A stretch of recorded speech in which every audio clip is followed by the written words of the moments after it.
Негізінде мынау адамның миында мүлдем шектеу жоқ та. Шектеуді біз өзіміз ғана қоямыз. Мысалы сіз өмірге келген кезде сіз ойлаған жоқсыз, сіз постоянно энергичный болдыңыз, сіз постоянно ол нәрсе орындалсын, орындалмасын, сіз сол нәрсені қалай бердіңіз. Потому что сіздің миыңызда ешқандай шектеу болған жоқ. Сіз ол кезде өмірдің қиын екенін, өмірде осындай бір жаман жағдайларда болып тұратынын сіз білген жоқсыз.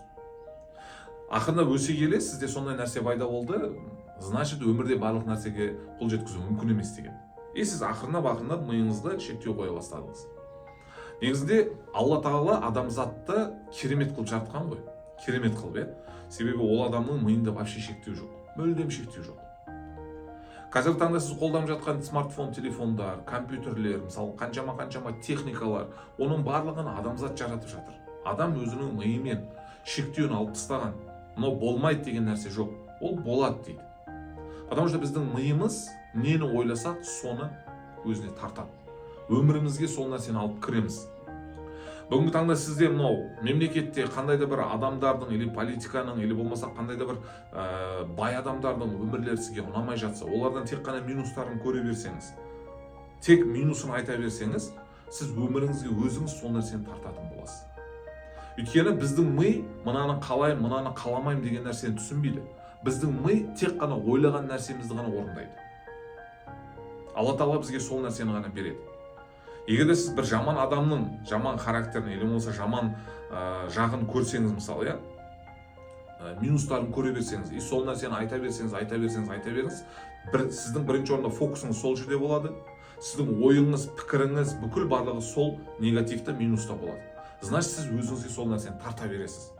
Ал егер де сіз ол адамның плюс жағын да көре алсаңыз, плюс жағын да таба алсаңыз, плюсын ғана айтсаңыз, плюсын ғана көрсеңіз, значит, сіздің ойыңыз, пікіріңіз сол плюс жақта болады. Сіз сол плюсын тартасыз өзіңізге.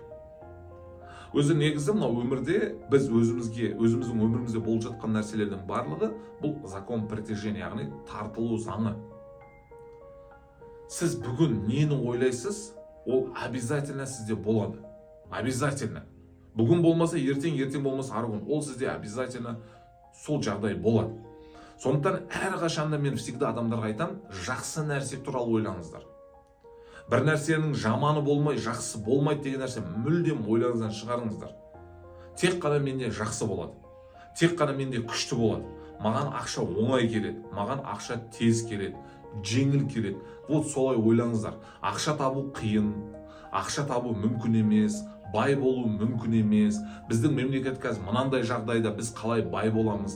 Бізде бәрі жемқорлар, бізде бәрі анандайлар, бізде бәрі мынандайлар. Сіздің ойыңыз, фокусыңыз тек қана сондай жағдай, сол жақтарға кетіп, сіз ешқашан өміріңізге жақсы нәрсені тартпайсыз. Сіз всегда өміріңізге тура сол айтып жатқан нәрсеңізді тартасыз. Өйткені мида сол нәрсе айнала береді. Сондықтан жақсы нәрсені ғана ойлаңыз. Жақсы нәрсені ғана сөйлеңіз. Адамдардың тек жақсылығын ғана көріңіз. Минус болмай адам болмайды. Минус бар, каждый адамда. Плюсы да бар. Сондықтан сіз тек плюсын көріңіз. Плюсы туралы айтыңыз. Ол адамға қуана біліңіз. Сізде сол адамның плюсы бар, адамның плюсы сізде болғанын қалаңыз. Сізде сондай плюс болуын қалайсыз и әрекет жасайсыз. Соның артында сіз сол нәрсені өзіңіздің өміріңізге тартасыз. Нәтижеде сізде сол дәрежеге жетесіз. Егер де сіз жамандығы туралы, қиындығы туралы, минустары туралы ойлайтын болсаңыз, өмір бойы сол нәрсені өзіңізге тартып, өміріңізде сондай жағдайлар өте көп болады. Сол үшін бүгінгі таңда сіздің осы қалыпта болуыңыз, ол ең алдымен сізге байланысты. Алла Тағала маңдайыма жазған, мен сол нәрсені көремін деген адам, демек ол ешқандай әрекетсіз өтеді. Әрекетсіз өтеді. Түсіндіңіз ғой? Бүгінгі таңда сіздің жұмысқа орналасуыңыз да өзіңіздің әрекетіңіздің артында. Жұмысқа орналаспай отыра беріңізші таңнан кешке дейін үйде. Жұмыс іздемеңіз, ешқандай ақша табуға сізде ынта болмасын, үміт болмасын, вообще әрекет болмасын. Сізге Алла Тағала құлым деп бере сала ма? Бермейді. Значит, сіз жұмыс іздеп жатсыз, значит, сіз әрекет жасап жатсыз, ұмтылып жатсыз, сол нәрсе болып жатыр. Әйтеуір күніңізді көру үшін ақша тауып жатсыз. Ал егер де мен де көп ақша табам, мен де жетістікке жетем, Мен де өмірдегі арман мақсаттарымды орындаймын деген сізде сондай мақсат болса, конкретно, и сіз сол нәрсеге ұмтылсаңыз, Алла сізге ол нәрсені береді. Көрдіңіз ба? Бүгінгі таңда сіздің мынау өмірге келуіңіз бұл сынақ. Алла бізді мынау өмірге сынақ ретінде жіберді. Сондықтан Алла бізді сынайды.